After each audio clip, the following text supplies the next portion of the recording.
রথযাত্রার দিন কাছে। তাই রানী রাজাকে বললে, চলো রথ দেখতে যাই। রাজা বললে, আচ্ছা। ঘোড়াশাল থেকে ঘোড়া বেরোলো, হাতিশাল থেকে হাতি, ময়ূরপঙ্খী যায় সারি সারি, আর বল্লম হাতে সারি সারি সিপাই সান্ত্রী, দাস দাসী দলে দলে পিছে পিছে চলল।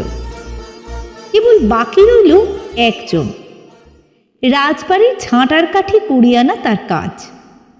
সর্দার এসে দয়া করে তাকে বললে, ওরে তুই যাবি তো আয়। সে হাত জোর করে বললে, আমার যাওয়া ঘটবে না। রাজার কানে কথা উঠল, সবাই সঙ্গে যায়, কেবল সেই দুঃখীটা যায় না।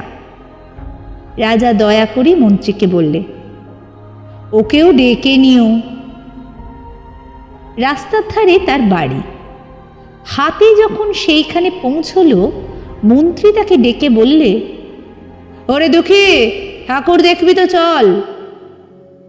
সে হাত জোড় করে বলল, কত চলবো, ঠাকুরের দুয়ার পর্যন্ত পৌঁছই, এমন সাধ্য কি আমার আছে?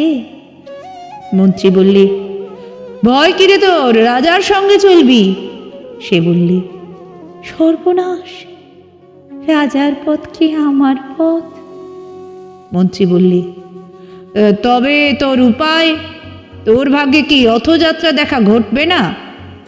সে বললে, ঘটবে বই কি, ঠাকুর তো রথে করেই আমার দুয়ারে আসেন। মন্ত্রী হেসে উঠল, বললে, তোর দুয়ারে রথের চিহ্ন কই? দুঃখী বললে, তার রথের চিহ্ন পড়ে না। মন্ত্রী বললে, কেন বলতো? দুঃখী বললে, তিনি যে আসেন পুষ্পক রথে।